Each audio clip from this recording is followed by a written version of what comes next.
नमस्कार दर्शक बंधु विजिट क्लब ओडिया अगणित दर्शक मानक अंतर भरा शुभेच्छा जनाई विजिट क्लब ओडिया कैमेरा जाउछि एक मफसल गाँ अभिमुखे जो गाँव रे रही कि बण जंगलर सुंदर सबुज परिवेश।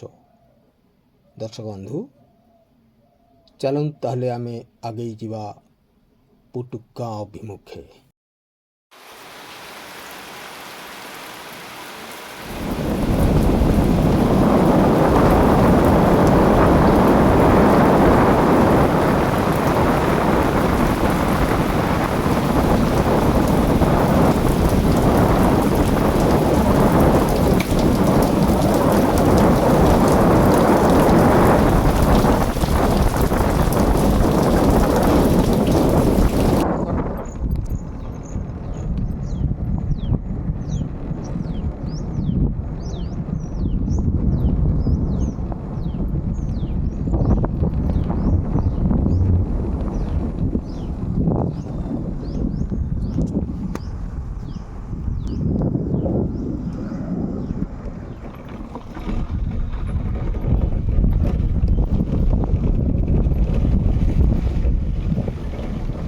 ये माता जी फोटो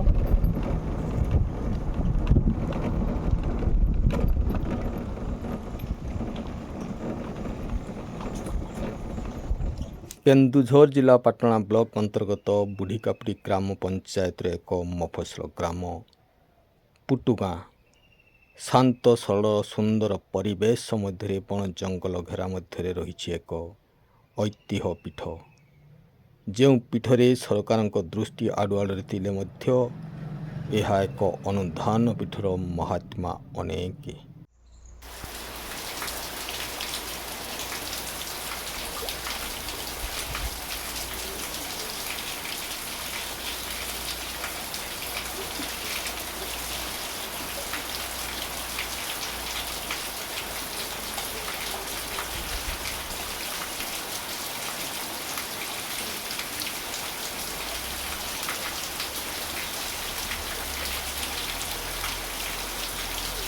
शांतिपनी गुंफा स्वर्गत नंदकिशोर दास जड़े सत्य सनातन धर्मर बाबा से यही शांतिपनी गुंफा को प्रतिष्ठा करी अलेख धर्मी मान टाणी आनी थिले। यही ऐतिह्य पीठ आखपाख अंचल प्रिय पीठ होइथिबा बेले सरकार आखि दृष्टि पड़ी पारु नथिबारु सनातन धर्मावलम्बी बाबा मानक मनरे निराशार छाया खेली जाइछि।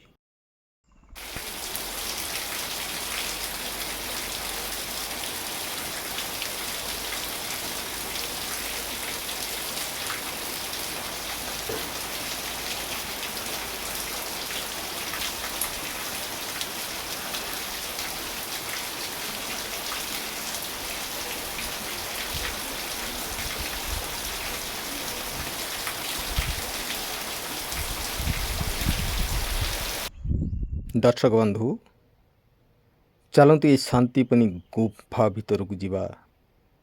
गुंफा भितर कौन कौन अच्छी आ गुंफा भितर कौन कौन करा जाए ताहा सुचक्षुर देखि अनुभव करिबा। ताले चलतु विजिट क्लब ओडिया कैमेरा को थरे गुंफा भितर को नहीं जीवा।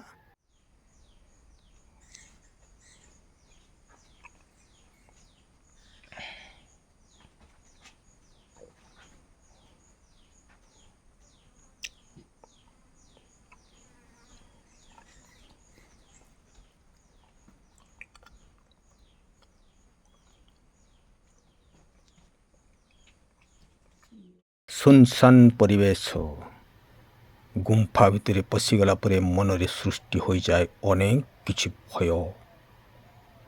अंधकार पथर गुंफा भितर छोट छोट बादुड़ी उड़ीबार दृश्य देखिला बेले मनरे अनेक भय सृष्टि हो जाए।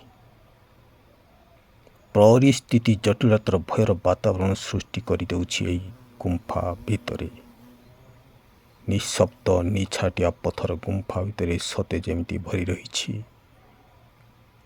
किछि अलौकिक घटना मनरे सिना भय सृष्टि होई देह को थरई देउछि କିନ୍ତୁ ଏହି ଗୁମ୍ଫା ଭିତରେ ଯେ ଶାନ୍ତିର ଗୁମ୍ଫା ଆଉ ଶାନ୍ତିର ପ୍ରତୀକ, ସେଇଥିପାଇଁ ମନ ଭିତରେ ସୃଷ୍ଟି ହୋଇଯାଏ ଅନେକ ଆଧ୍ୟାତ୍ମିକତାର ଭାବନା।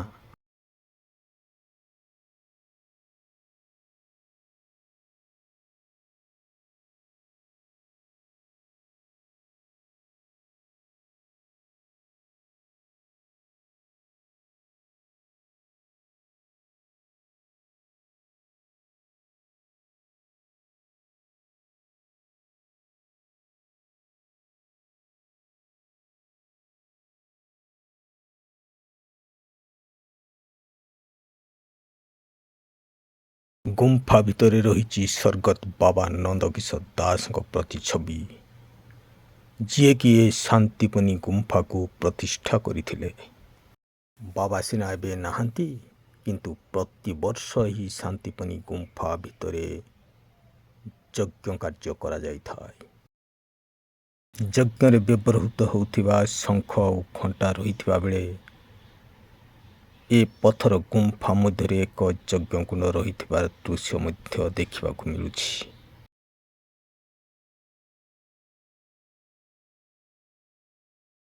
ଦର୍ଶକ ବନ୍ଧୁ, ଏ ହେଉଛି ଗୁମ୍ଫାର ବାହାର ପଟର ଦୃଶ୍ୟ। ଯେଉଁ ଗୁମ୍ଫା କି ବିରାଟ ପଥର ଖଣ୍ଡର ମିଶ୍ରଣ ମଧ୍ୟରେ ପଥର ତଳେ ସୃଷ୍ଟି ହୋଇଛି ଏକ ବିରାଟକାୟ ଗୁମ୍ଫା। ଆଉ ଯେଉଁ ଗୁମ୍ଫାରେ କି ସତ୍ୟ ସନାତନ ଧର୍ମର ବାବାମାନେ ଅଲେଖ ମହିମାଙ୍କ ଯଜ୍ଞ କରି ଆସୁଛନ୍ତି, ତା ସହିତ ପ୍ରତି ସନ୍ଧ୍ୟାରେ ଏଠାରେ ଘିଅ ଦୀପ ଜାଳି ବାବା ମହିମା ଅଲେଖ ଶରଣାପନ୍ନ ହୋଇଥାନ୍ତି ଭକ୍ତମାନେ।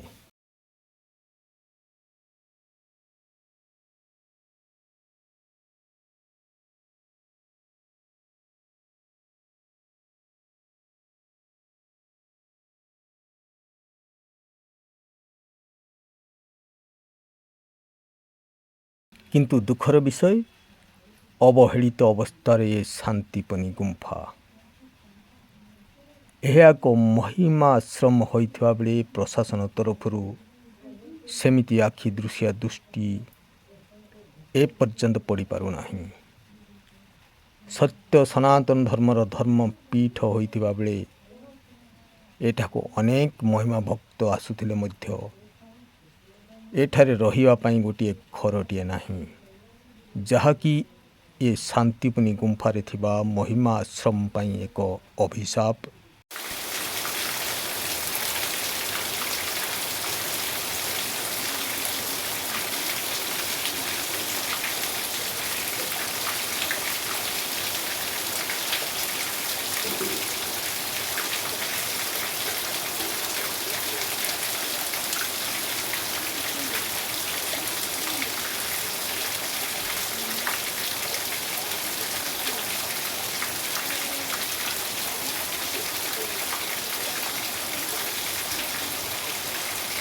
ଅବହେଳିତ ଅବସ୍ଥାରେ ଖୁବ୍ ବିପଦ ସଂକୁଳ ହୋଇପଡ଼ିଛି ଅଲେଖ ମହିମା ଆଶ୍ରମର ଏହି ଶାନ୍ତିପନି ଗୁମ୍ଫା। ସମୟ କ୍ରମରେ ଦିନେ ଯେ ଏହା ଧ୍ୱଂସ ପାଇଯିବ ତାହା ଜଳଜଳ ହୋଇ ଦେଖାଯାଉଛି। ତଥାପି ବାର୍ଷିକ ଯଜ୍ଞରେ ଏଠାରେ ପ୍ରବଳ ଭକ୍ତଙ୍କ ସମାଗମ ହୋଇଥାଏ। ଭକ୍ତଙ୍କ ରହିବା ପାଇଁ ଅସ୍ଥାୟୀ ପାଲରେ ତିଆରି ଆଶ୍ରୟସ୍ଥଳୀଟିଏ କରାଯାଇଥାଏ। କିନ୍ତୁ ସବୁଠାରୁ ବିରାଟ ଅସୁବିଧା କହିଲେ, ଭକ୍ତମାନଙ୍କ ଯିବା ଆସିବା ହେଉଥିଲେ ମଧ୍ୟ ଏଠାରେ ଉତ୍କଟ ପାଣି ସମସ୍ୟା ଲାଗି ରହିଥାଏ। ଏମିତି ଏକ ପବିତ୍ର ପୀଠରେ ନଳକୂଅଟିଏ ନଥିବା କେତେ ଯେ ଦୁର୍ଭାଗ୍ୟ, ଏହା କେବଳ ମହିମା ଧର୍ମର ଭକ୍ତମାନେ ହିଁ ଅନୁଭବ କରିପାରୁଥିବେ।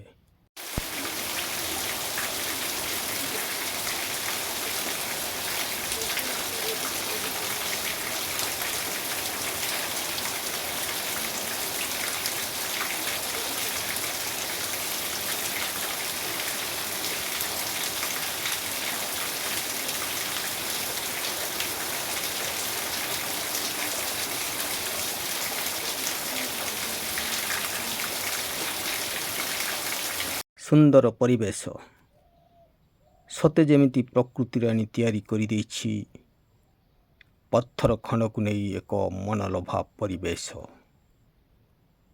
ବଣ ଜଙ୍ଗଲର ଗଛଲତା ଗହଳରେ ଅଳଙ୍କାରରେ ସଜେଇ ହୋଇ ପ୍ରକୃତିକୁ ସୌନ୍ଦର୍ଯ୍ୟକରଣ କରିଥିବା ଏହି ପୁଟୁଗାର ଛୋଟ ଗ୍ରାମ ଜଙ୍ଗଲ ବାଟୋଇମାନଙ୍କ ମନକୁ କିଣି ନେଇ ପାରିଥାଏ।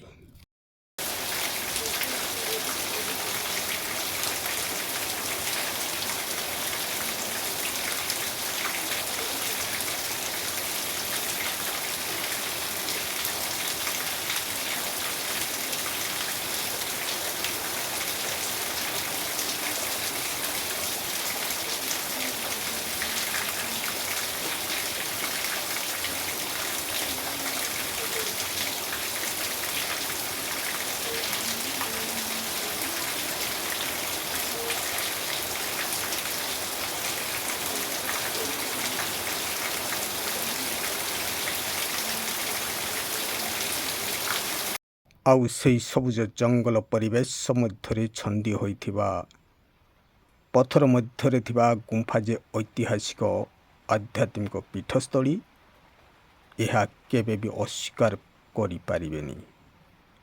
ଯେଉଁଠିକି ପାଦ ଥାପିଦେଲେ ମନ ଭିତରେ ଜାଗ୍ରତ ହୋଇଉଠେ ଭକ୍ତି ଓ ଭାବନାର ଲହରୀ।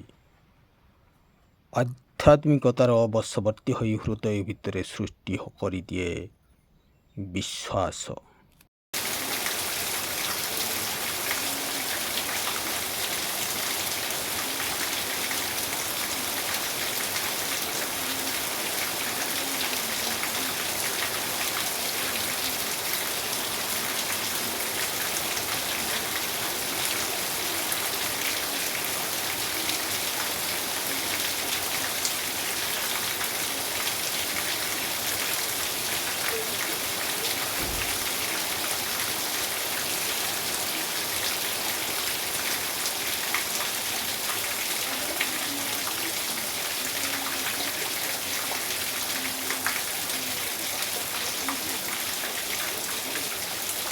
ଦର୍ଶକ ବନ୍ଧୁ, ସମୟ ବାହାର କରି ଥରେ ପୁଟୁଗାର ଶାନ୍ତିପୁନି ଗୁମ୍ଫାକୁ ବୁଲି ଆସନ୍ତୁ।